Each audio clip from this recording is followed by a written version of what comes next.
ప్రార్థన ద్వారా మన ప్రార్థనలు మన క్రియలు పరిశుద్ధముగా ఉన్నట్లయితే మన ప్రాంతము దీవించబడుతుంది. ଆମର ପ୍ରାର୍ଥନା ଆମମାନଙ୍କର ଜୀବନ ପବିତ୍ର ଭାବରେ ଥିଲେ ଆମମାନଙ୍କର ଅଞ୍ଚଳ ଆଶୀର୍ବାଦ మరి ପାଇବେ। ఇక్కడ తోమా ఎలా ఉన్నారట? ଥୋମା କେମିତି ଥିଲେ? క్రీస్తు ప్రభు మీద భక్తి గలవాడు.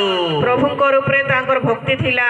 మనము కూడా మంచి భక్తి కలిగి ఉండాలి. ଆମକୁ ମଧ୍ୟ ଭଲ ଭାବରେ ଭକ୍ତି ଥିବାର ଅଛି। అందుకని దైవ సన్నిధి చేయి, ସେଥିପାଇଁ ସାନିଧି କରିବାର ଅଛି। అలాగే దేవుని గ్రంథము చదువుకో, ପ୍ରଭୁଙ୍କର ବାକ୍ୟ ପଢ, అలాగే దేవుని నడవడి నడువు, ପ୍ରଭୁଙ୍କର ରାସ୍ତାରେ ତମେ ଚାଲ, తెలియని వారికి చూపించు। ନ ଜାଣିବା ଲୋକମାନେ ତମେ ଜଣାଅ। మనం ఎలా ఉండాలి? ଆମେ କେମିତି ଥିବାର ଅଛି?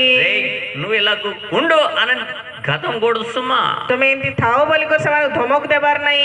నీవు నడిచి చూపించు। ତମେ ଚାଲି କରି ତମେ ଦେଖାଅ। నువ్వు నడుస్తా ఉంటే నిన్ను 10 మంది వెనక చూస్తా ఉంటారు। ତମେ ଚାଲି ଚାଲି ଯିବା ବେଳେ ପଛବାଟରେ କେତେ ଜଣ ତୁମକୁ ଦେଖୁଥିବେ। అందుకని మన మాట జాగ్రత్తగా ఉండాలి। ସେଥିପାଇଁ ଆମର କଥା ଜାଗ୍ରତ ଭାବରେ ଥିବାର ଅଛି। మన మాటను బట్టి మార్పు చెందేవారు ఉంటారు। ଆମର କଥାବାର୍ତ୍ତା ଦ୍ୱାରା ଅନେକ ଲୋକ ପରିବର୍ତ୍ତନ ହେଇପାରିବେ। మనము పాడే పాటను బట్టి మార్పు చెందేవారు ఉంటారు। ଆମେ ଗାଇବା గీత ద్వారా ଅନେକ ଲୋକ ପରିବର୍ତ୍ତନ ହେବେ।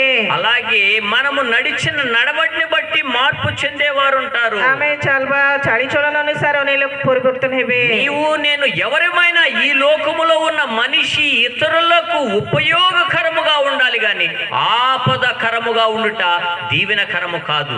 ଆମେ ଅନ୍ୟ ଲୋକକୁ ଗୋଟେ ఆశీర్వాదదాయକ પર ଥିବାର ଅଛି, ମାତ୍ର ସେମାନଙ୍କୁ ଆପଦ ଘଟାଇବାର ନାହିଁ। మన ప్రాంతం అంతా దీవించబడాలి। మరి ఇక్కడ ఏమంటా ఉన్నారు? ବାକ୍ୟରେ କଣ ବୋଲି କହୁଛନ୍ତି? తోమా భక్తి కలిగిన వాడు। ଥୋମା ଭକ୍ତି ଥିବା ଲୋକ। మరి మన భక్తి ଆମର ଭକ୍ତି వ్యర్థమైన భక్తిగా ఉండకూడదు, ବୃଥାରେ ଥିବା ଭକ୍ତି પર ଥିବାର ନାହିଁ, పనికి వచ్చే భక్తిగా ఉండాలి।